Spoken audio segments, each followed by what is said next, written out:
राधा राधा राधा राधा राधा राधा राधा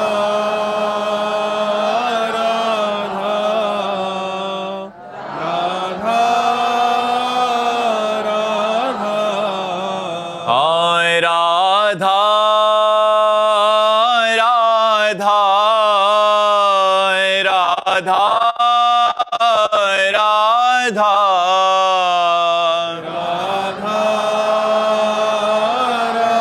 राधा राधा राधा राधा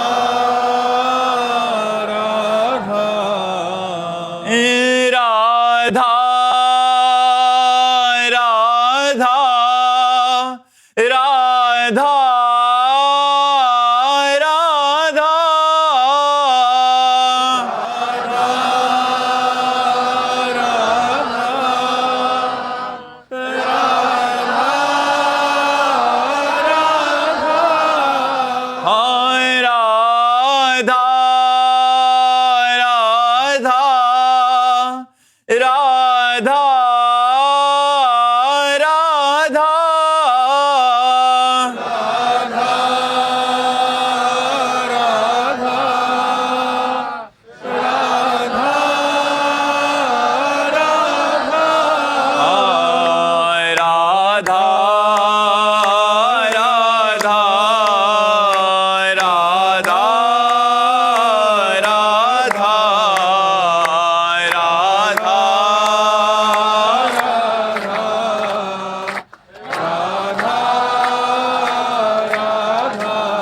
हाय राधा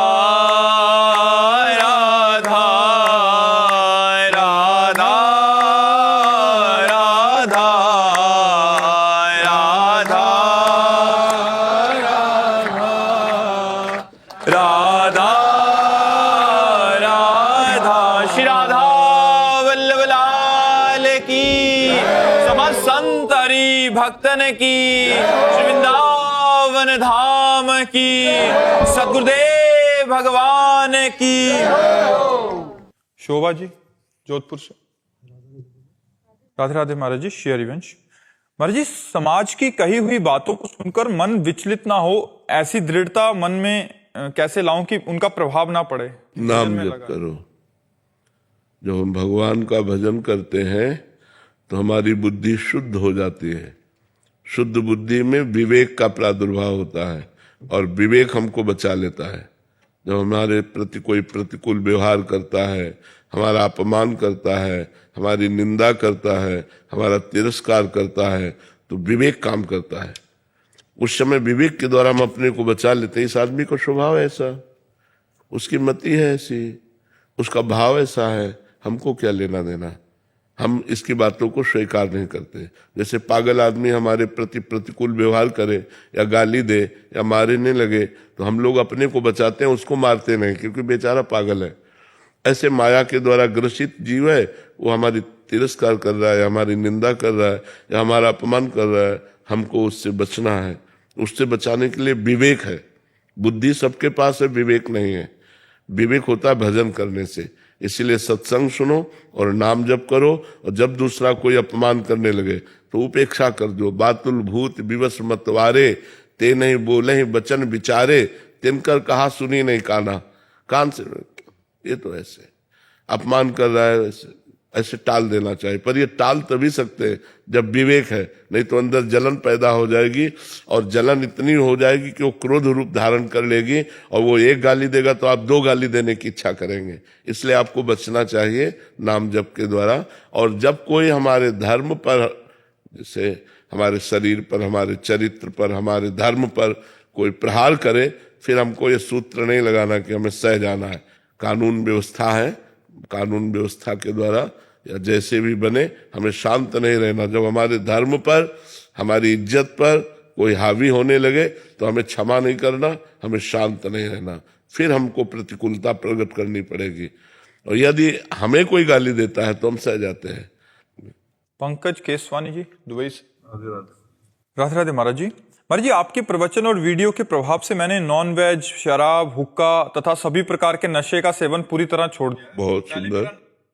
जैसे फिर बिजनेस में मेरा ध्यान लगता है तो फिर नाम जप से हट जाता है। हाँ तो अगर नाम जप में लगता है तो फिर बिजनेस में ध्यान नहीं लगता। नहीं, अब इसको आपको देखना होगा कि बिजनेस भी भगवान के लिए ही कर रहे हैं, ये मानना होगा, क्योंकि उससे अर्थ मिलेगा और अर्थ से परिवार और शरीर का पोषण होगा। तो भगवान के द्वारा दिया हुआ शरीर है, भगवान के द्वारा दिया हुआ परिवार है, उसका पोषण करने के लिए बिजनेस करना अनिवार्य है। तो हम जैसे उपाय बताया है कि आप 8 घंटे बिजनेस कर रहे हैं या 10 घंटे व्यापार कर रहे हैं, तो 10 घंटे में लगातार आप व्यापार में बिजी नहीं रहते। आपको 2-4 मिनट, 5 मिनट थोड़े थोड़े में समय मिलता रहता है। तो जो हमें समय मिलता रहता है उसमें हम चतुरता पूर्वक नाम जप कर लें, राधा राधा राधा, फिर अपने कार्य में लग गए, फिर राधा राधा राधा, फिर अपने कार्य में लग गए। और उस 8 घंटे के समय को हम भगवान के चरणों में समर्पित कर देते हैं। कृष्णार्पणमस्तु। हे प्रभु, अमुक समय से लेकर अमुक समय तक जो 8 घंटे हमारी सांसारिक क्रिया रही, इसको मैं आपको समर्पित करता हूँ। तो यत करोषि, जो कर रहे हो भगवान ने आज्ञा करी है वो भगवान को समर्पित कर दोगे, वो भी आपका भजन बन जाएगा। खाली समय में भजन कीजिए, बिजी समय को भगवान के चरणों में अर्पित कर दीजिए। समझ पा रहे हैं आप? तो देखेंगे आपकी भक्ति बढ़ेगी, आपको ये अफसोस नहीं होगा कि मैंने 4 घंटे भजन नहीं किया। बस उसमें ये हो रहा है कि जब भजन कर रहे हैं तो बिजनेस पे नहीं, ऐसा नहीं, ठीक नहीं, दोनों हमें बैलेंस। अर्जुन जी कह रहे मैं भजन करूंगा, युद्ध नहीं करूंगा। भगवान ने क्या कहा? युद्ध, मामनुस्मर युद्ध चाहे, मेरा स्मरण और युद्ध दोनों करना होगा, छोड़ना नहीं है, कर्तव्य कर्म करना चाहिए। महाराज जी, काम करने के बाद अगर कुछ समय मिल गया महाराज जी, तो कैसे मतलब ये निकाले कि कितना घंटा और भजन करना है महाराज? अपना लक्ष्य समय को भजन में लगाना है। हमें 10 मिनट को मिला तो हम 10 मिनट किए ले रहे हैं, हमें 1 घंटा मिल रहा तो हम 1 घंटा किए ले रहे हैं। हमारा लक्ष्य है सोने से लेकर जगने तक। सब जब शयन किए तो नाम जप करते हुए शयन कर रहे हैं, जब जगे तो भगवान को प्रणाम करके नाम जप करते हुए। अगर आपको जगने से लेकर सोने तक बराबर कार्य है तो बीच बीच में जो समय मिले उसमें नाम जप कर लो और उस समय को भगवान को समर्पित कर दो, वो पूरा भजन माना जाएगा, उसमें कोई संशय नहीं है। हमारा घंटे से माला से मतलब नहीं है, हमारा समय को सार्थक करना है, हर समय को हमें भगवान के चरणों में अर्पित करना है। और महाराज जैसे मैं नाम जप करता हूँ महाराज जी, तो कभी कभी श्री जी का महाराज जी नाम छूट जाता है महाराज जी, तो मैं बोलता हूँ कि श्री जी में तो नाम छूट गया, तो ये सब मैं आपको समर्पित कर देता हूँ। हाँ बिल्कुल बिल्कुल, हाँ बिल्कुल बिल्कुल। ऐसा क्या करूँ महाराज जी? इसी से निरंतर नाम आने लगेगा। आप अभ्यासरत रहिए दीर्घ काल तक, लंबे समय तक, तो यही पवित्रता आपके अंदर नाम जब प्रारंभ करवा देगी। नाम की प्रियता जब अधिक बढ़ेगी ना, तो नाम जब करते हुए सब काम होते रहेंगे। अब जैसे अपने लोगों को है तो आपसे बात कर रहे हैं, फिर भी अंदर अंदर हम कोशिश कर रहे हैं नाम चलाने की। अब बात करते हुए कैसे चलेगा? जैसे आप हमारी बात सुन रहे हैं लेकिन अंदर अंदर कुछ चल रहा है, चलता है ना सबके, उसी जगह हम नाम चलाते हैं, उसी जगह अंदर ही अंदर नाम चल रहा है। बाहर से हम बात कर रहे हैं, आपको बीच बीच में हम नाम स्मरण भी कर लेते हैं और बातचीत भी कर रहे हैं। तो हमारी ये बातचीत चूंकि भागवतिक है और नाम जब ये सब समर्पित करते हैं तो भगवान का भजन ही बन जाता है। विश्वास जी हरियाणा से। जी राधे राधे महाराज जी। महाराज जी, कुछ दिनों तक सही मन लगता है सत्संग में, भगवान में, उनके जप में, कुछ दिनों के बाद फिर माया का प्रभाव इतना हावी हो जाता है कि विषय भोगों में मन लग जाता है। आपकी बात हम मानते हैं, लेकिन जब साल भर हम पढ़ाई पढ़ते हैं तो 6 महीना में छमाही परीक्षा होती है और साल में सालाना होती है, तो परीक्षा के समय हमारी और पढ़ाई बढ़ती है, छूटती नहीं है। छोड़ दे तो फिर फेल हो जाएगा। तो जब माया परीक्षा लेने के लिए हमारे सामने प्रश्न करे, महीना 2 महीना 4 महीना में, कि माया का भोग सामग्री सब उस समय और हमें सावधान रहना है। ये मेरी परीक्षा है, अगर मैं इससे पास हो गया तो अगले क्लास में चला जाऊंगा। भजन की भूमिकाएं होती है तो उस भूमिका में पहुंच जाऊंगा। पर साधक सोचता है चलो भोग लेते हैं, भजन तो फिर भी कर लेंगे, तो वो फेल हो जाता है। फिर धीरे धीरे वो इतना फेल हो जाता है कि जो भजन कर रहा था उसमें भी अश्रद्धा हो जाती है। इसलिए थोड़ा कड़क बनिए, जब आपकी परीक्षा का समय आवे थोड़ा आप कड़क बनिए और उससे निकलने की कोशिश कीजिए, उसमें फंसने की कोशिश मत करो। माया प्रश्न तो करेगी, वो प्रश्न किए बिना क्लास बदलता ही नहीं है। प्रश्न हुआ, भूमिका बदली और वो उच्च दशा में पहुंचने लगता है साधक। तो आप समझिए जब माया का आक्रमण हो कि हमारे सामने प्रश्न किया गया है, अब मैं भोग भोगूं या भजन करूं, उस समय सावधान रहकर हम भजन में चित्त लगावें, भोग में नहीं, तो हम माया पर विजय प्राप्त कर लेंगे, हम भगवान को प्राप्त कर लेंगे। कीर्ति जी। राधे राधे महाराज जी। गुरुदेव, मैं ये पूछना चाहती हूँ कि जैसे हम लोग सांसारिक जीवन अगर किसी से थोड़ा सा भी प्यार करते हैं तो हम चाहते हैं कि वो व्यक्ति हमसे सबसे ज्यादा प्यार दे, हमें महत्व दे।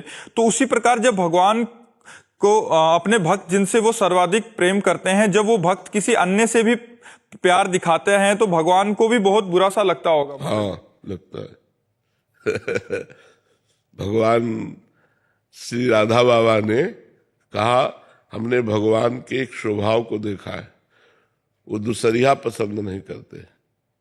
श्री स्वामी हरिदास जी ने कहा है, ते जीव विमुख भय जे दूसरी कर डारी।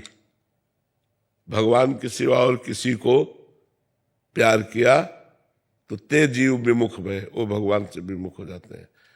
तो हमें प्यार सबसे करना है, लेकिन भगवान को मान के करना है। मेरे भगवान मेरे पुत्र में है, मेरे भगवान मेरे पति में है, मेरे भगवान मेरे सास ससुर में है, माता पिता में है। ऐसी भावना यदि हम करें तो हमारी भक्ति बढ़ जाएगी। भगवान से अलग भाव से हम किसी से नहीं मिलते, हम भगवान के भाव से। मेरे भगवान इतने रूपों में आए हुए हैं, तो हम आपसे बहुत प्यार करते हैं, तो कोई हमें फर्क नहीं पड़ेगा, क्योंकि हम भगवत भाव मान रहे हैं। और पर्सनल किसी व्यक्ति से फिर वो भजन में बाधा पहुंच जाएगी। फिर प्रेम का होता है, भगवान इसीलिए गीता जी में मांग करते हैं, अनन्यस चिंतयन्तो माम, मेरा अनन्य चिंतन करो, अन्य कोई दूसरा ना हो। प्रेम तभी रंग लाता है जब एक से होता है, प्रेम बहुतों से नहीं होता है।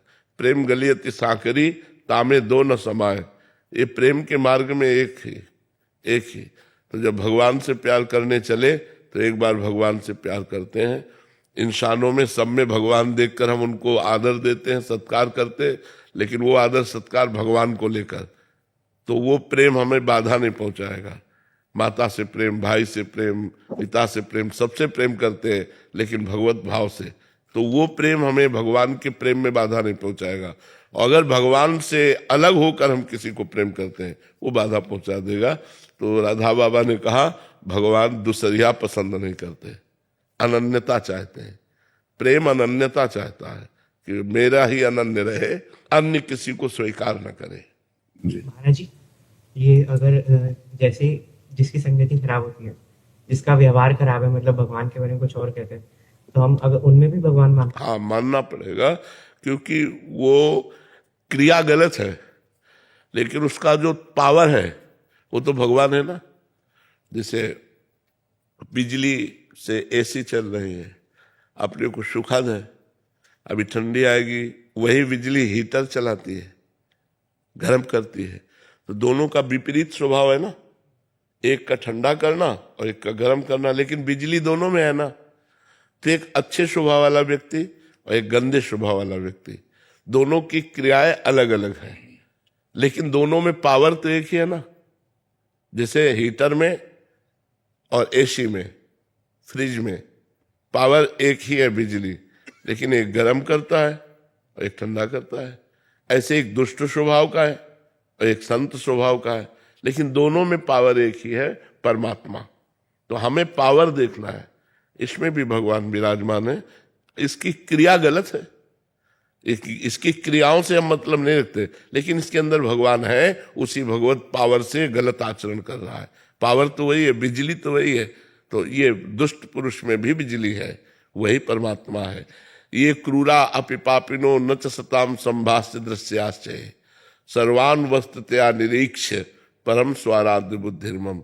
जो क्रूर है, दुष्ट है, पापी है, उनमें भी मेरे आराध्य देव राधा वल्लभ लाल विराजमान है। ऐसी मेरी दृढ़ मति है, मेरे भगवान वहां भी विराजमान है।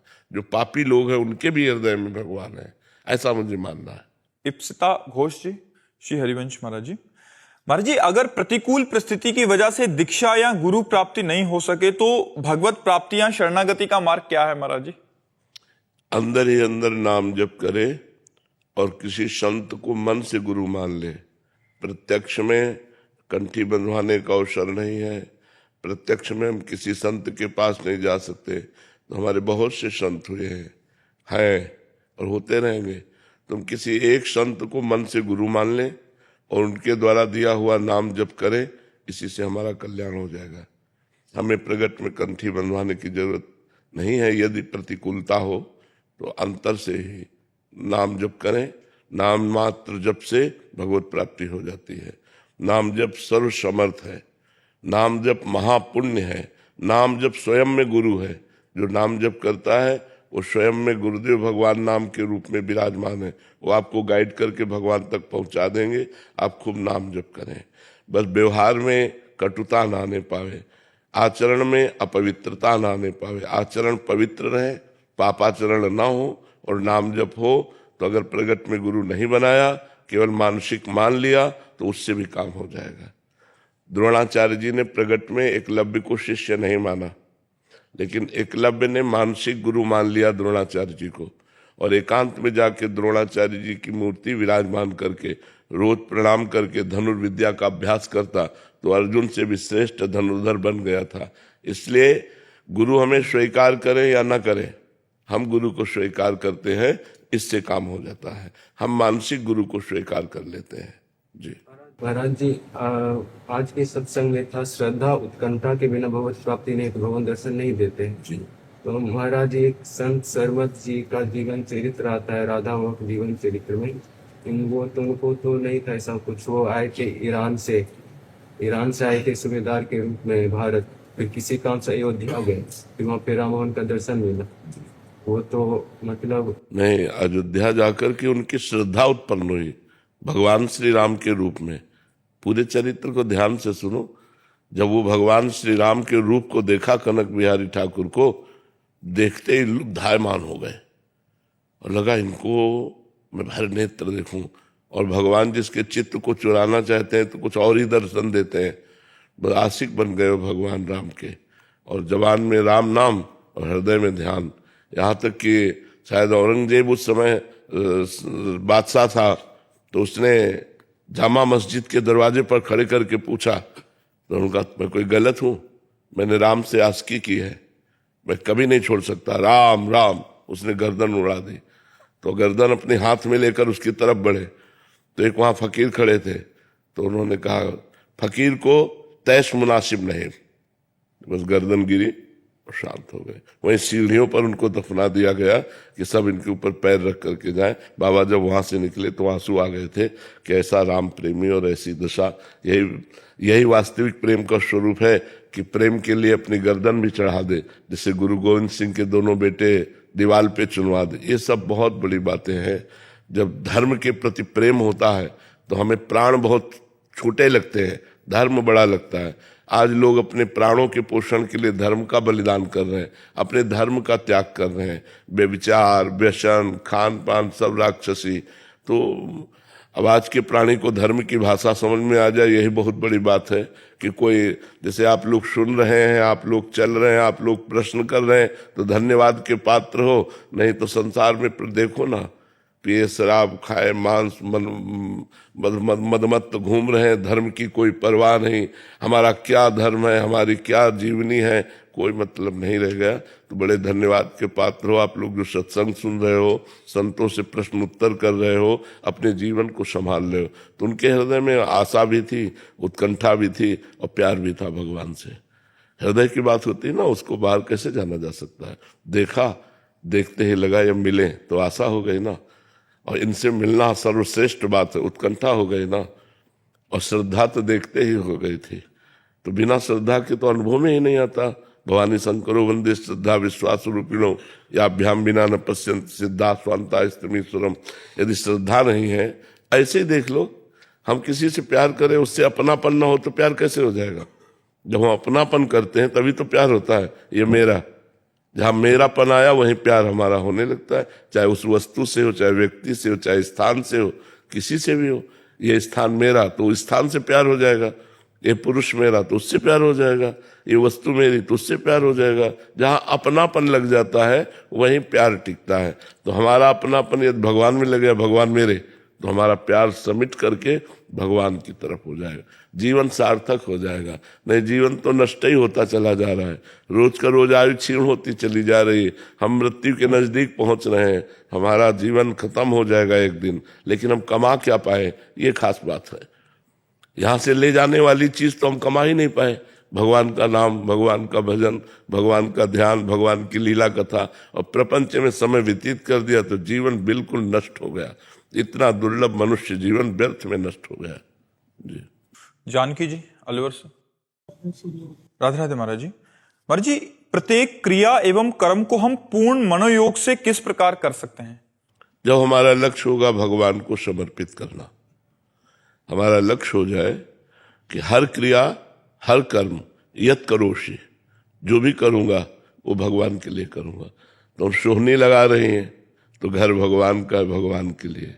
रसोई बना रहे हैं तो बहुत अच्छे से बनाएंगे क्योंकि भगवान के लिए बना रहे हैं। पात्र मार्जन कर रहे तो कहीं जूठा न रह जाए क्योंकि भगवान की रसोई के पात्र है। पति की सेवा कर रहे हैं, इसमें भगवान विराजमान, मेरे पति मेरे लिए भगवान है। ऐसी भावना से यदि हम सेवा करें तो हमारा कर्म बहुत अच्छी तरह से होगा और हमारा कर्म भी समर्थ होगा, जो हमें भगवत प्राप्ति कराने वाला होगा। सब में भगवत भावना करके यदि हम कार्य करें तो बहुत अच्छा कार्य होता है। चाहे जो जिस डिपार्टमेंट में हो, वो अपने धर्म को समझे, अपने कर्म को समझे और कर्म को भगवान को समर्पित करे और नाम जप करे, तो कर्म समर्पण और नाम जप से भगवत प्राप्ति हो जाती है। अभय कुमार जी कनाडा से। गुरुदेव भगवान, कोई व्यक्ति यदि राधा नाम लेते हुए प्राण छूट जाए लेकिन उसने कोई गुरु मंत्र या गुरु नहीं बनाया हो, तो क्या उसे भगवत प्राप्ति हो जाएगी? देखो, भगवत प्राप्ति ना भी होगी तो अगला जन्म मिलेगा उसे, और भजन करने का अवसर दिया जाएगा उसे। पुनः मनुष्य जन्म मिलेगा और ऐसी सुविधाएं दी जाएंगी जिससे वो भजन कर सके और भजन करके फिर भगवान को प्राप्त हो। अगर थोड़ा भी नाम जप किया है तो उसकी अगले जन्म में उन्नति हो जाएगी। उसे अन्य योनियों में नहीं जाना पड़ेगा, मनुष्य योनि में ही जन्म होगा और फिर उसे भजन करने का अवसर दिया जाएगा। लेकिन हम कह रहे हैं कि कोशिश करें इसी जन्म में, हम अगले जन्म के लिए क्यों छोड़ें? क्योंकि इस जन्म में कलिकाल का इतना प्रभाव बढ़ गया है। 35-40 वर्ष पहले मोबाइल नहीं था, सब कोई बिना मोबाइल के जी सकता था। आज बच्चे से लेके बूढ़े तक के हाथ में, सबके हाथ में मिलेगा। तो आप देखो, हमारी सारी वृत्ति बहिर्मुख हो गई, मोबाइल में लग गई। भजन साधना, अंतर्मुख होकर ध्यानस्थ होना, ये सब बातें गई। अगर हमें कोई कष्ट है तो हम भगवान को पुकारें, ये बातें गई क्योंकि मोबाइल में नंबर है। मनुष्य का भरोसा भगवान से हटा दिया मोबाइल ने। भगवान से अपनापन करने में मोबाइल बहुत बाधक है क्योंकि बहुत अपने नंबर हैं उसमें, जो हमारा कोई नंबर नहीं। एक ही नंबर है, राधा राधा राधा राधा, हे लाडली हे किशोरी, तो बात बनती है। तो देखो कितना बड़ा विघ्न आ गया। अब उसको जहां रखे तो शेष समय सब उसी में समय ज्यादा है। भजन में समय, एकांत में हम बैठ करके भगवान का ध्यान करते हुए नाम जप करें, ये सब मोबाइल नहीं करने देगा। अगर मोबाइल पास है वो कुन्न कन्न होता ही रहता है, किसका मैसेज आया, किसकी बात आई, वो देखने को करता है। तो देखो कलिकाल ने एक यंत्र चला दिया जो सबके पास होगा, गरीब के पास भी होगा, धनी के पास भी होगा। आगे और कौन सी ऐसी हवा चले जो भजन में बाधक हो? कलयुग जैसे जैसे बढ़ता जाएगा वैसे वैसे गंदगी बढ़ती जाएगी, गंदे आचरण बढ़ते जाएंगे, गंदगी का बोलबाला होगा, तो अधर्म का बोलबाला होगा। देखो पहले हमारे बचपन की बात कर रहे हैं तो 4 बजे उठा दिया जाता था, नहाओ धो, व्यायाम करो, सूर्य अर्घ दो, ये सब बचपन से सिखाया जाता। अब कौन से बच्चे करते हैं? 9 बजे तक 8 बजे तक सोते हैं और वहां पिताजी की आवाज गूंजती थी, उठो, एकदम भड़बड़ा के जल्दी उठे। अब वो अभ्यास पूरे जीवन के लिए हो गया, बचपन से अभ्यास डाला गया। तो वो तो 4 बजे उठाते थे, अब 1 बजे 2 बजे उठते हैं और उठ करके अपनी दिनचर्या करते हैं। सुबह सुबह उठकर माता पिता के चरण छुओ, सब बड़े भाई सबके चरण छुओ, रोज का नियम था। तो ये जो धर्म है आज देखो भाई भाई को थोड़ी सी वस्तुओं के लिए त्याग देता है, मारता है, द्वेष कर लेता है। कहाँ प्यार रह गया? रोज का रोज आप देखो कलयुग का ऐसा प्रभाव बढ़ता जा रहा है कि प्यार शब्द एक खिलौना हो रहा है। पति पत्नी का कितना सुंदर प्यार होता था कि आजीवन निर्वाह करती थी, और आज प्रेम विवाह होता है, लव मैरिज, और साल भर में 6 महीने में डिवोर्स हो जाता है।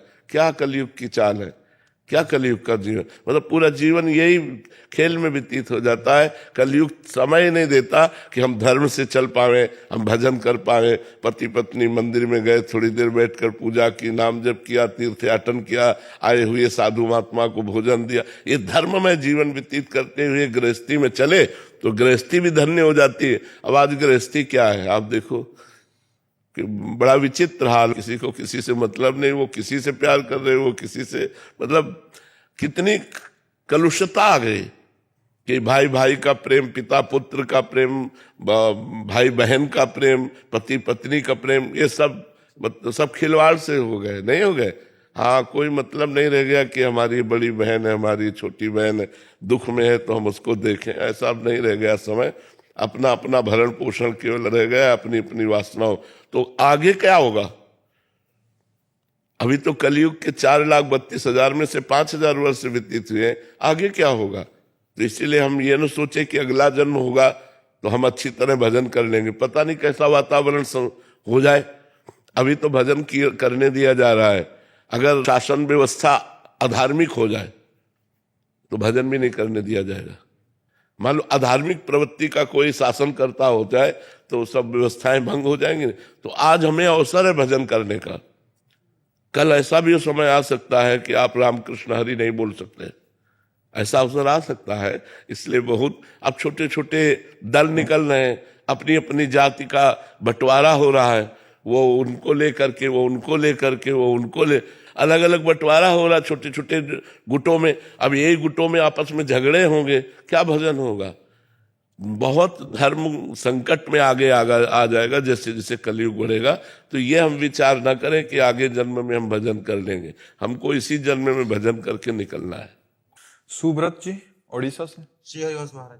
श्री हरिवंश महाराज जी। महाराज जी, प्राय साधक, ज्ञानी, महात्मा और प्रेमी आपके पास ज्ञान और शंका समाधान के लिए हजारों प्रश्न लेके आते हैं, परंतु मेरे साथ स्थिति विचित्र है। इसका उल्टा हो रहा है। मेरी बुद्धि के सारे तर्क और प्रश्न अब शांत होते जा रहे हैं। यदि किसी बात की शंका होती है तो उसका समाधान एकांतिक में आपसे मिल जाता है। अब मेरी जानने की भूख धीरे धीरे समाप्त होती जा रही है। अब केवल एक ही बात आती है कि एक ही रट लगी रहे कि कैसे लाडली जू की प्राप्ति हो और उनकी विस्मृति ना हो।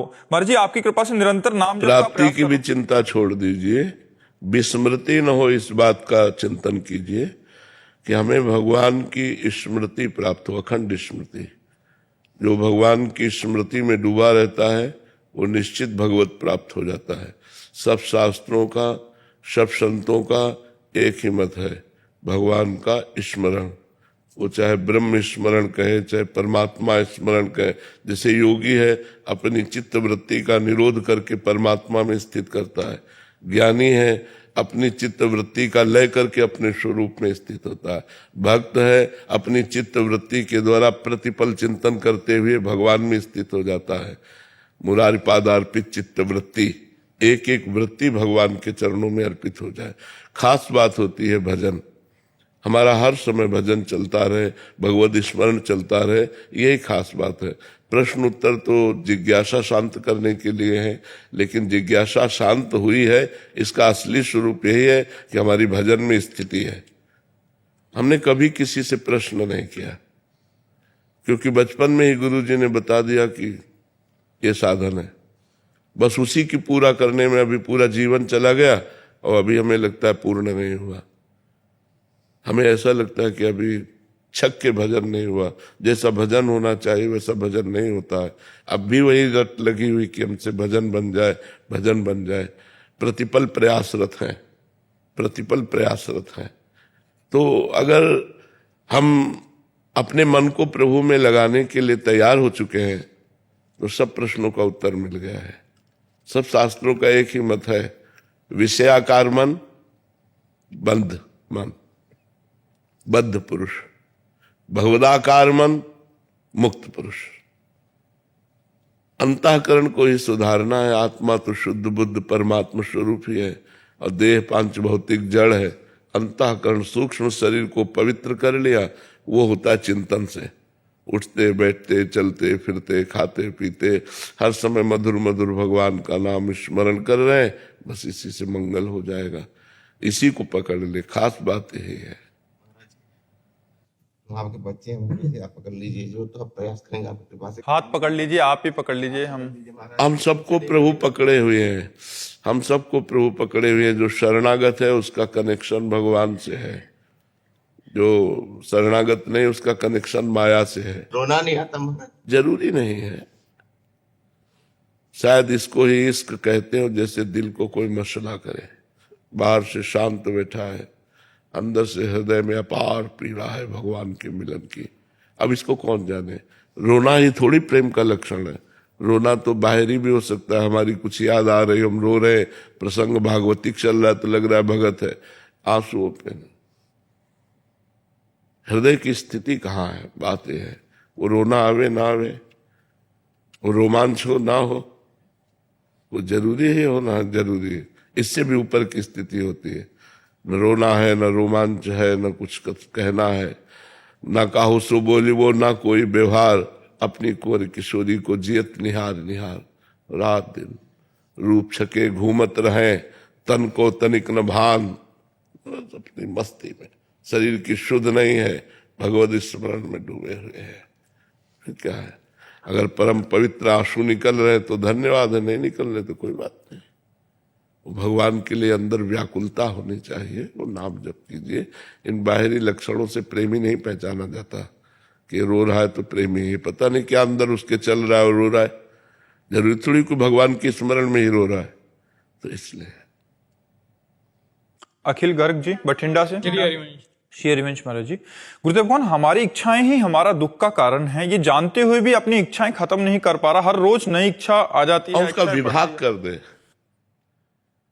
इच्छाएं हम खत्म नहीं कर पा रहे तो उसका विभाग कर दे, एक गलत इच्छा और एक सही इच्छा। हम उन इच्छाओं का त्याग करें जो इच्छाएं हमारे धर्म के विरुद्ध हैं, हम उन इच्छाओं का पोषण करें जो धर्म के अनुकूल है। हमारा मन हमारा साथी बने, तो उससे एकदम विरोध करके आप नहीं चल सकते, उसको अनुकूल बनाना पड़ेगा, प्यार से, दुलार से, डांट के, तीनों से। वो कह रहा है वो चीज नहीं, वो अधर्म है, तो ये चीज दे दो, हाँ ये हम चीज दे देते हैं। प्रयास करके मन की बात पूरी कर दे तो मन आपका सहयोग देने लगेगा, मन आपके धीरे धीरे अधीन होने लगेगा। एकदम कोई ऐसा बलवान नहीं पैदा हुआ जो मन को परास्त कर दे, कोई नहीं पैदा हुआ। धीरे धीरे उसको धीरे धीरे क्रम क्रम से उसको वश में किया जाता है। कुछ उसकी मांगे पूरी की जाती हैं और कुछ उसकी मांगे रद्द की जाती है कि नहीं, तुम्हारी ये मांग पूरी नहीं करेंगे। धर्म विरुद्ध आचरण कदापि नहीं। ऐसे ऐसे चला जाता है। परमार्थ में जो चला जाता है, अध्यात्म में जो चला जाता है, उसको इच्छाओं के दो विभाग कर दिए जाते हैं, एक सद इच्छा और एक असद इच्छा, एक गलत इच्छा, एक अच्छी इच्छा। अच्छी इच्छा देखो, तुमको यहां बैठा ले, मने ने तो इच्छा प्रकट की, चलो आज वृंदावन चलते हैं, एकांतिक में बैठते हैं चल करके। गलत इच्छाओं का हम त्याग करें और सद इच्छाओं का पोषण करें। इच्छाओं का नाश नहीं होना, इच्छा तो बनी ही रहेगी। एक इच्छा तो ये बनी रहेगी भगवान मिले, इच्छा तो हमें बना के रखना है, लेकिन गलत इच्छाओं का हमें नाश कर देना है, अच्छी इच्छाओं को हमें पोषण करना है। इच्छा रहित तब हो जाता है जब भगवान मिल जाते हैं, फिर कोई इच्छा नहीं रहती, फिर कोई इच्छा नहीं रहती। सकल कामनाहीन जे राम भगति रसलीन, जो भगवान के प्रेम में डूबे हुए होते हैं उनको कोई इच्छा नहीं होती, भगवान के मिलन की भी नहीं होती, क्योंकि हर समय भगवान छाए रहते हैं उसके दिमाग में, उसके मन में, उसके बुद्धि में भगवान छाए रहते हैं। प्रियंका जी सऊदी अरब से। राधे राधे महाराज जी, आपके चरणों में कोटि कोटि प्रणाम। महाराज जी, परिवार के कुछ बुजुर्ग अगर धर्म के भगवान जी के विरुद्ध कहें तो चुपचाप सहना चाहिए, क्योंकि उनका आदर भी करना है। उनसे कुछ कहेंगे तो महाराज जी विपरीत हो जाएंगे, तो ऐसे में महाराज जी हमें क्या कहना चाहिए? उस समय भगवान नाम स्मरण करते हुए हमें सहना चाहिए, चुपचाप शांत है, कोई उत्तर न दे, शांत रहे, ये उस समय धर्म कहता है।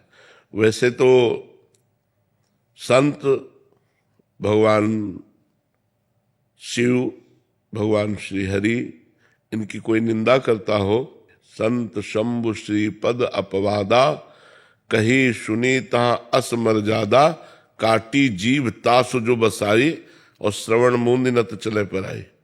लेकिन जो अपने पूज्य जन, अपने वयोवृद्ध जन है, उसी घर में रहना है, उन्हीं के समीप रहना है, और वो संत निंदा करें, भगवान निंदा करें, तो कानों में उंगली डाल के राधा राधा राधा, और वहां से हट जाना चाहिए, वहां सुनना नहीं चाहिए, राधा राधा राधा। किसी बहाने से वहां से हट जाए, वो कानों में निंदा न पड़े, उत्तम बात है, नहीं तो पुण्य क्षीण होते हैं। भगवत भाव में बड़ी बाधा आ जाती है। यदि हम दूसरे की निंदा सुनते हैं तो उसके हम पाप के भागी बनते हैं। इसलिए हमें निंदा करना और निंदा सुनना दोनों से बचना चाहिए। आस्था कौशिक जी। श्री हरिवंश महाराज जी। महाराज जी, जब आसपास वाले लोग या कोई वृंदावन धाम साथ ले चलने को कहते हैं, पर उनकी और हमारी आने की भावना अलग अलग होती है, तो कई बार हम बिना बताए अकेले ही आ जाते हैं, ताकि उनकी इच्छा अनुसार आने से भाव विघ्न होता है। तो क्या ऐसे में कोई अपराध तो नहीं? नहीं, कोई अपराध नहीं है। धाम में आना भी चाहिए अपने भावों को पवित्र करके, और अपने भावों की वृद्धि के लिए, भगवान के तीर्थों का, पुरियों का, धाम का हम सेवन करते हैं भगवत भाव की वृद्धि के लिए। जैसे यहाँ आवे तो यहाँ आकर के व्यभिचार न करे। मान लो पति पत्नी आए तो ब्रह्मचर्य से रहे, कोशिश करे हो सके तो एक टाइम भोजन न पावे या एक दिन भोजन न पावे, उपवास करे। धाम आने पर, वृंदावन धाम आए हो तो अगर पैर ठीक है, आप चल सकते हो तो परिक्रमा करो। पैर ठीक है तो पैदल चल करके बिहारी जी के दर्शन करने जाओ, राधा वल्लभ जी के दर्शन करने जाओ, राधा रमण जी के दर्शन करो, सेवा कुंज, निधिवन राज, इन सब के दर्शन करो। इनके दर्शन मात्र से पाप नष्ट होते हैं और भगवत प्रीति उदय होती है, क्योंकि सब भगवत स्वरूप स्थान है। तो धाम में एकांत में बैठ करके भगवान को पुकारना, जैसे यमुना किनारे बैठ गए, थोड़ी दूर हट करके जहाँ लोग नहीं है और वहाँ नाम जप कर रहे हैं, भगवान से विनय कर रहे हैं, तो ये सब धाम सेवन के लिए। अब हमारा कोई मित्र है, प्रपंच की बातें कर रहा है, निंदा स्तुति कर रहा है, तो हमें ऐसा संग धाम जाने के लिए नहीं चाहिए। धाम जाने के लिए संग चाहिए भागवतिक, जो हमारे भावों का वर्धन कर सके, न कि भावों को में बाधा पहुंचा सके। संग से बाधा पहुंचती है और संग से ही साधना बनती है। तो हमें ऐसा संग करना चाहिए जो हमारी साधना को पुष्ट कर दे और बाधा को नष्ट कर दे। ऐसा संग नहीं करना चाहिए कि बाधा को पुष्ट कर दे और साधना को नष्ट कर दे। ऐसे भी लोग हैं, कहो धाम की निंदा करने लगे, तो वैसे लोगों के संग से भाव तो बिगड़ ही जाएगा। तो इसलिए हमें बहुत सावधान, भगवान का धाम है, हमें अपनी भावना बढ़ानी है, भावना मिटानी नहीं है। तो ठीक है, अगर अकेले आने से भावना बढ़ती है तो बढ़ाना चाहिए। अपने जीवन को पवित्र रखकर धाम का सेवन करना चाहिए। मोनिका जी जयपुर से। राधे राधे महाराज जी। महाराज जी, मन में स्वजनों के प्रति नकारात्मक विचारधारा को सकारात्मक कैसे बनाएं? नाम जप से। नाम जप बहुत सामर्थ्यशाली है। यदि हम निरंतर नाम जप करें तो पूरी सृष्टि के प्रति हमारा सकारात्मक भाव हो जाएगा। सी राम मैं सब जग जानी, करो प्रणाम जो रिजुक पानी। परिवार की क्या बात, पूरी सृष्टि में भगवत भाव हो जाएगा। भजन करो, बिना भजन के थोड़ी भाव सुधरते हैं। खूब नाम जप करो, पवित्र भोजन करो, सबको मन से प्रणाम करो, भाव अच्छे हो जाएंगे। सब में भगवान विराजमान है। सी राम मैं सब जग जानी, करो प्रणाम जो रिजुक पानी। सबको हम प्रणाम करें, सबकी वंदना करें। क्यों हम किसी से राग द्वेष करें? क्यों हम अपना हृदय जलाएं नकारात्मक सोच रख करके? दूसरा क्या है, भगवान जैसे चाहे वैसे। हमें क्या करना है ये हमें ध्यान रखना है। दूसरे के प्रति हमारा क्या कर्तव्य है ये हमें ध्यान रखना है। सत्संगी वही है जो अपने को सुधारता है, दूसरे को सुधार। दूसरा गाली दे रहा, अब हमारा क्या कर्तव्य है? दूसरा हमें प्रतिकूलता दे रहा है, अब हमारा क्या कर्तव्य है? दूसरा हमें नीचा दिखाना चाहता है, अब हमारा क्या कर्तव्य है? सत्संगी ये विचार करता है, उसको उसके लिए नहीं। ये तो संसारिक पुरुष हुआ। सत्संगी जो हमारे साथ बुरा करे, अब हमको अच्छा कर्तव्य करना है, उसका भी मंगल हो, हमारा भी मंगल हो। वो भी ना दुखी हो और हम भी ना दुखी हो। ऐसा सत्संगी जो सत्संग करता है, अध्यात्मवान होता है, वो ऐसे विचारवान होता है। गौरव सिंह जी, निहारिका शुक्ला। राधे राधे। राधे राधे महाराज जी। महाराज जी, हमारा एक सवाल हमेशा से रहा है कि मैं क्या करूं कि जीवन में मोक्ष प्राप्ति हो, और कैसे पता चले कि उस रास्ते से मोक्ष मिल जाएगा। हर श्वास में नाम जप करो, मोक्ष है हर श्वास में। अभी मर जाओगी तो अभी भगवत प्राप्ति हो जाएगी, क्योंकि नाम चल रहा है ना। तो नाम चलते हुए जब हमारा शरीर छूटेगा तो हमें निश्चित भगवत प्राप्ति हो जाएगी। तो हमें हर श्वास नाम जपने का प्रयास करना चाहिए। श्वासा श्वासा नाम जपे तो दुविधा रहा है न कोई। संत जन कहते हैं अगर श्वास श्वास नाम जप करोगे तो भगवत प्राप्ति में दुविधा नहीं, क्योंकि कोई भी श्वास आखिरी होगी उसमें हमें भगवत प्राप्ति हो जाएगी। हर श्वास में नाम जपने का प्रयास करो। जिस अपराध के लिए आपने सबसे पहले मना करा था, दो व्यभिचार दोष, व्यभिचार दोष बन गया महाराज जी। 2.5 साल से ठीक चल रहे थे और एकदम बन गया। नहीं, अब थोड़ा यही तो संभालना है, यही संभालना है। कलिकाल है तो इसको, अगर हमसे गलती हो गई, सुनो, हमसे गलती हो गई तो हम भगवान से क्षमा याचना करते हैं और फिर नियम लेते हैं कि अब जिंदगी में नहीं करेंगे। अब लो निशानी अब ना न सही हो तो हमारा मार्ग पुष्ट हो जाता है। देखो, चलने वाला ही गिरता है। हम मार्ग में चल रहे, कभी फिसल सकते हैं, कभी गिर सकते हैं। तो गिरने का मतलब ये नहीं कि हम वही लड़खड़ा के पड़े रहे। हमसे गलती हो गई, छोड़ो, आगे बढ़ो, वो सब नष्ट हो जाएगी। जो गलती हुई है उसका पाप सब नष्ट हो जाएगा जब भजन आगे बढ़ाओगे। आगे भजन बढ़ाओ, पर ये नियम लेके कि अब नहीं करूंगा। अगर बार बार ऐसे करते हैं तो गलती नहीं, फिर अपराध है, फिर भोगना पड़ेगा। मेजर शशांक वर्मा जी। राधे राधे। राधे राधे महाराज जी। महाराज जी, सबसे पहले आपको नमन की जीवन में जितना थोड़ा बहुत नाम जब चल रहा है, आपकी कृपा से मार्गदर्शन मिल रहा है। महाराज जी, मन कभी कभी विचलित सा हो जाता है कि अपने काम के चक्कर में अपनी धर्म पत्नी जो माँ बनने वाली है, उनको कुछ महत्वपूर्ण समय पर उनका साथ अगर ना रह पाया तो पति और पिता के कर्तव्यों से पीछे ना रह जाऊं। हाँ, पर राष्ट्र का कर्तव्य आपके कंधे पर है।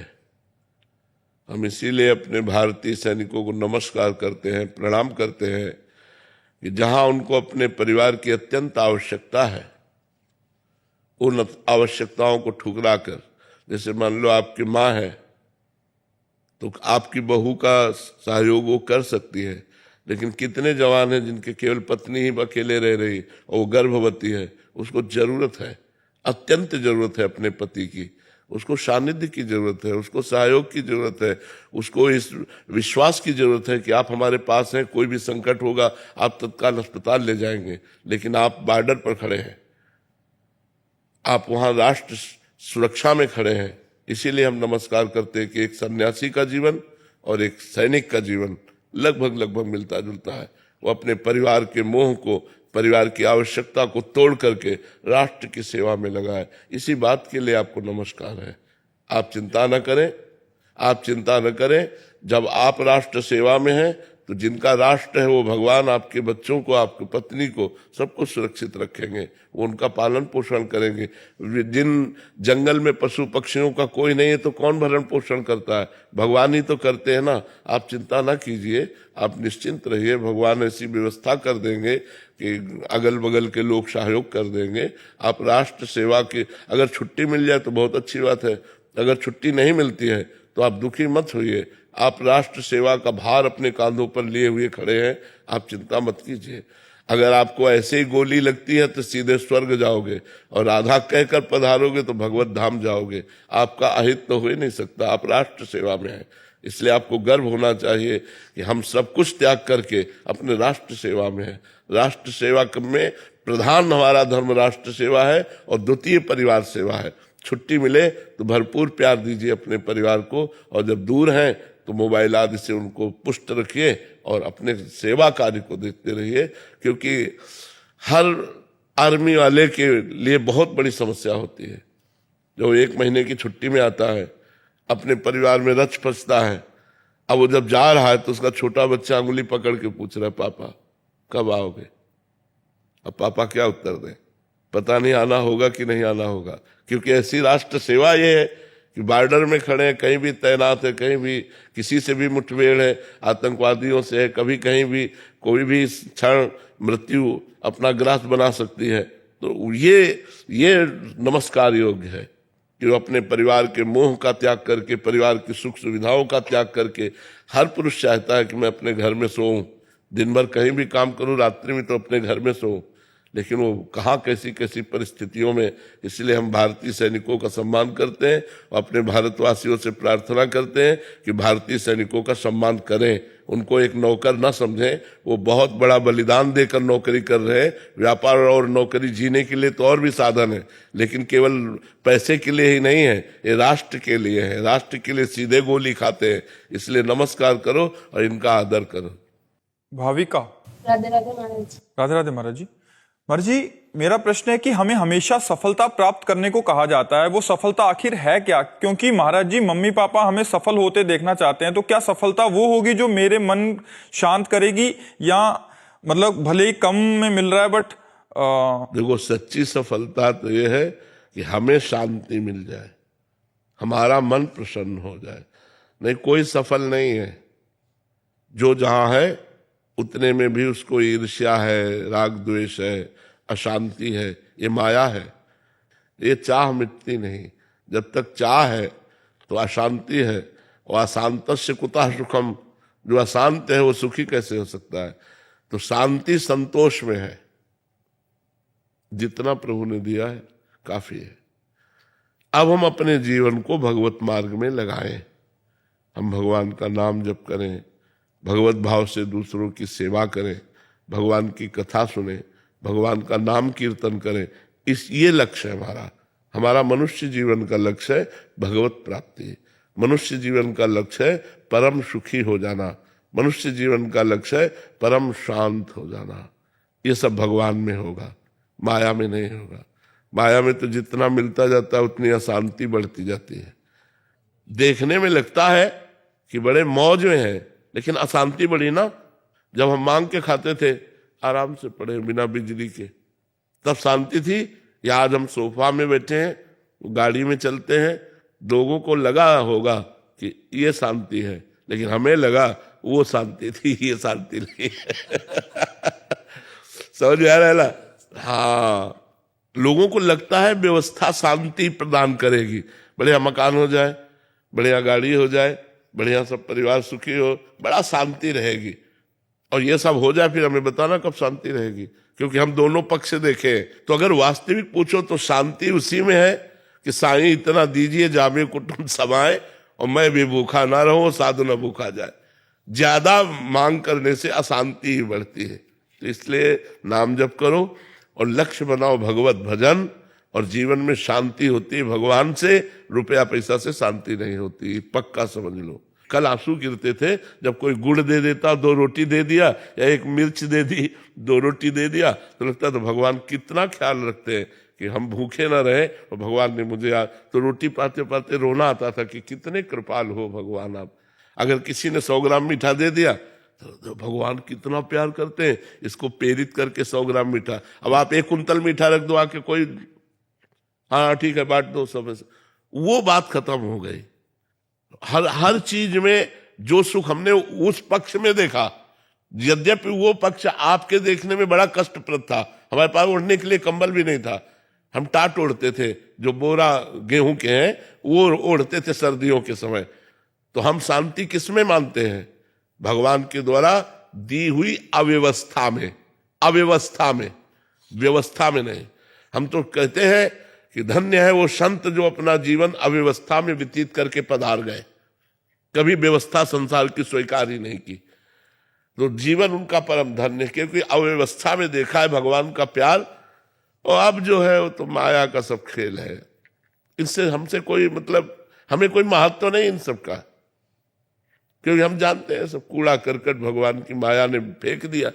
ले खिलौने खेलो। रामई भजे थे चतुर नर, जो भगवान का भजन करते हो माया के खिलौनों में नहीं खुल रहे। तू अपना खेल विस्तार करती रहे और मैं अपनी जगह हूं, अपनी जगह ही हूं। हम उतना स्वीकार किए जितने में आवश्यकता है, अन्यथा ये सब नरक है। आपको लगता होगा ये सब नरक है, कुछ नहीं, ये सब मायाकृत है। बड़े बड़े सम्राट आए और भोग भोग कर मर के चले गए। आज उनका केवल इतिहास में नाम लिखा हुआ है, कहीं उनका परिचय नहीं है। इसलिए मनुष्य जीवन की शांति भगवान के चरणों में है।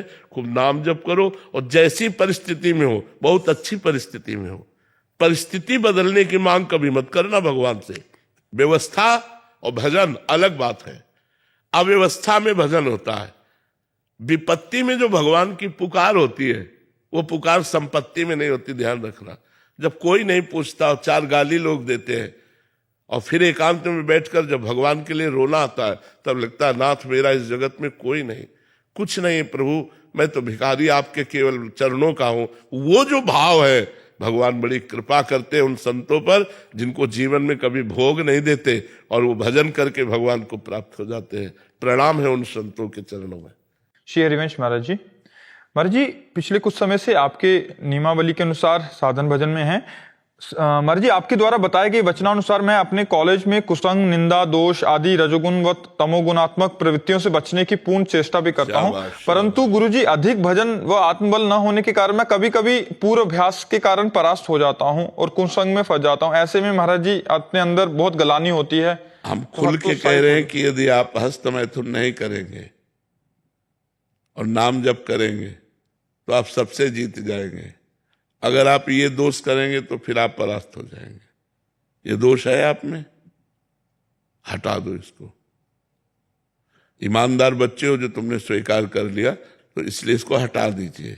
ठीक है, आज से नियम लो, चाहे जितनी परेशानी पड़े आप ऐसी क्रिया नहीं करेंगे। ठीक है, जब आपको क्रिया का आवेश आवे तो राधा राधा राधा राधा राधा, नहीं हमने कसम खा लिया है अब हम नहीं करेंगे, क्योंकि ये दोष आपको आगे नहीं बढ़ने देगा। और ये बहुत खतरनाक दोष है। ये बढ़ जाए तो कहो दिन में 2 बार 3 बार ऐसे, और अपने आप को नष्ट कर डालता है। और चिड़चिड़ा स्वभाव हो जाना, स्मृतिहीन हो जाना, घुटनों में कमर में दर्द होने लगना, जरा सा चिंतन करने पर माथे पे दर्द होने लगना, जरा सा प्रतिकूलता आने पर नाक में गुस्सा आ जाना, ये सब लक्षण प्रकट हो जाएंगे। इसलिए ये बंद कर दो, बिल्कुल बंद आज से। हाँ, नाम जप करो, धीरे धीरे ठीक हो जाओगे। कभी कभार हम पे भी बहुत प्रभाव डालता है। आपने पूरा जनरेशन, जो हमारी नई जनरेशन है, ये चूंकि स्कूल में जब जाते हैं ना, छोटे छोटे बच्चे खेल खेल में इसको सिखा देते हैं। खेल खेल में एक दूसरे के बढ़ता चला जाता है। और यही जब हम, दिमाग हमारा सुख चाहता है, अब सुख का और कोई साधन है नहीं, जो सुख का जहां से हम मन को रोक सके वो है अध्यात्म। अब अध्यात्म से संबंध होता नहीं तो फिर विषय भोग ही रह जाते हैं। अच्छा, इसमें किसी के सहयोग की जरूरत नहीं होती। मान लो स्त्री पुरुष के संयोग में तो 2 मन की जरूरत होती, इसमें 1 मन की ही जरूरत है। तो अपने मन में जहां उत्तेजना आई तहां वो कर बैठा। अच्छा, उसको सुख लगा, अब वो बार बार वही उत्तेजना, बार बार वही, वो कमजोर होता चला जाता है। वो फिर ऐसा लगता है मैं जिंदगी में कभी सुधर ही नहीं पाऊंगा, ऐसा लगने लगता है। इसलिए हिम्मत करो, राधा राधा नाम जप करो और निकल जाओगे। हिम्मत करो तो निकल जाओगे। बहादुर हो आप, बिल्कुल निराश मत होइए, बहादुरी कीजिए। ये इतना बड़ा वायरस की तरह फैल रहा है हमारे नए बच्चों में। ये जो गंदी बात है, ये वायरस की तरह फैल रही है। छोटे छोटे, ये तो मान लो अभी सयाने बच्चे हैं। एक 12 वर्ष का बच्चा था और उसने यही प्रश्न किया था, तो हमें आश्चर्य हुआ, ये अभी तुम्हारी अवस्था कितनी है? 12 वर्ष की अवस्था है और आप इतने में परेशान हो। तो बोले मैं बहुत परेशान हूं इससे, आप हमें बचा लीजिए। तो हमें लगता है यदि दृढ़ता की जाए तो हम निकल सकते हैं। आप हिम्मत कीजिएगा और हाँ, बिल्कुल हिम्मत कीजिएगा, बिल्कुल बिल्कुल। भगवान सब पर कृपालु है, सब पर कृपा करते हैं। ठीक है ना बच्चों, गंदी बातों से बचो, यही जीवन को उन्नतशील बना देगी। जो अच्छी बात है ना, यही आप देख लेना। आप साल भर ब्रह्मचर्य रह के देखो तो आपका कितना तेज दिमाग में आ जाता है, कितनी स्फूर्ति आ जाती है। और आप देखो इससे सब नष्ट हो जाए, बेमतलब नष्ट कर रहे हो। हम कह रहे हैं जब ब्याह हो जाए तब गृहस्थ धर्म के अनुसार बर्ताव करो, जब तक ब्याह ना हो तब तक अपने को संयम में रखो, तो आपका पढ़ाई में मन लगेगा, आप जिधर चाहोगे उधर मन लगेगा। आपका शरीर भले मोटा ना हो लेकिन आप में स्फूर्ति होगी, आप में तेज होगा, आप में बल होगा। उसको रोको, अपने आप निकल जाए कोई बात नहीं, उसको रोको, आप क्रिया मत करो, तो आप धीरे धीरे बलवान हो जाओगे। श्री राधे।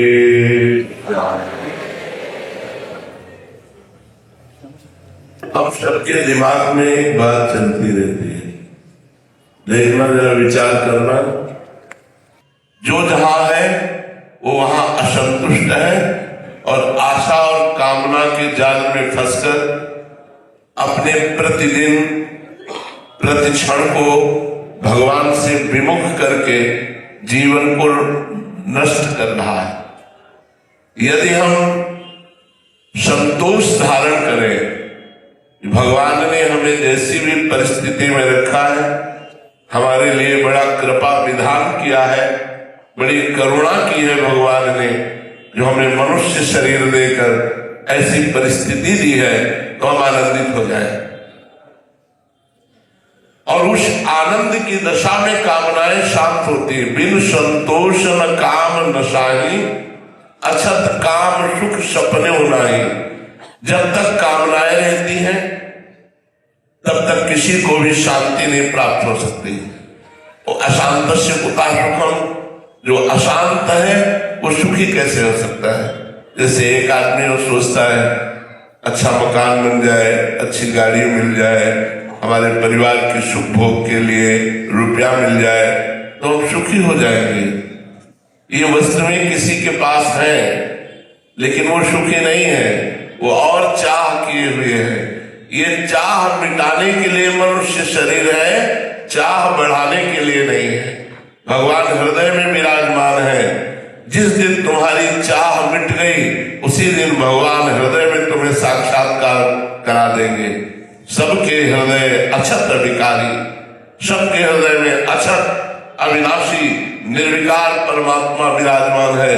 और ये निश्चित समझ लो, जब तक परमात्मा का भजन नहीं करोगे तब तक तुम आनंद को प्राप्त नहीं हो सकते। कितने भी रुपया कमा लो, कितनी भी व्यवस्था कर लो, जब तक भगवान से नहीं जुड़ोगे तब तक तुम्हें आत्मानंद का अनुभव नहीं होगा। इसीलिए हम जिन भोगों को भोगते हैं तो हमें लगता है इस शरीर में नहीं, इस शरीर को भोगे तो और सुख मिलेगा, इस शरीर को नहीं, इस शरीर को भोगे तो और सुख मिलेगा। ऐसे हमारा पूरा जीवन नष्ट हो जाता है। भोगों से कभी शांति नहीं प्राप्त होती। इसलिए हम सबसे प्रार्थना करते हैं कि आप जिस परिस्थिति में हो वो भगवान के मंगल विधान के द्वारा आपको परिस्थिति दी गई है।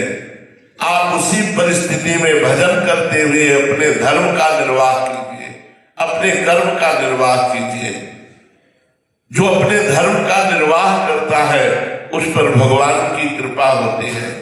जो भगवान की कृपा होती है वो फिर ऐसी होती है कि जा पर कृपा राम की हुई, ता पर कृपा करे सब कोई।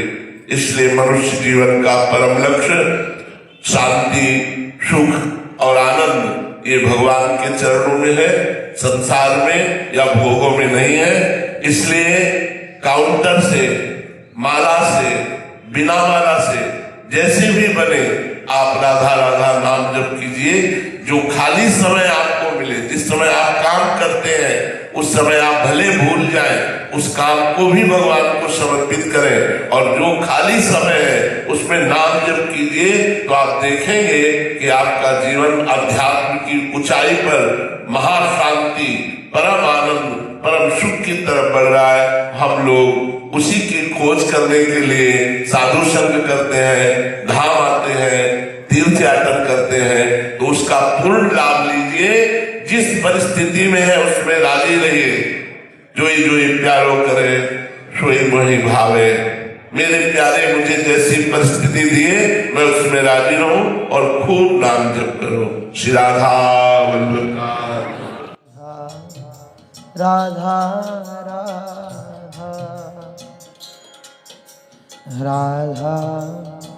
राधा राधा राधा राधा राधा राधा राधा राधा राधा राधा राधा राधा राधा राधा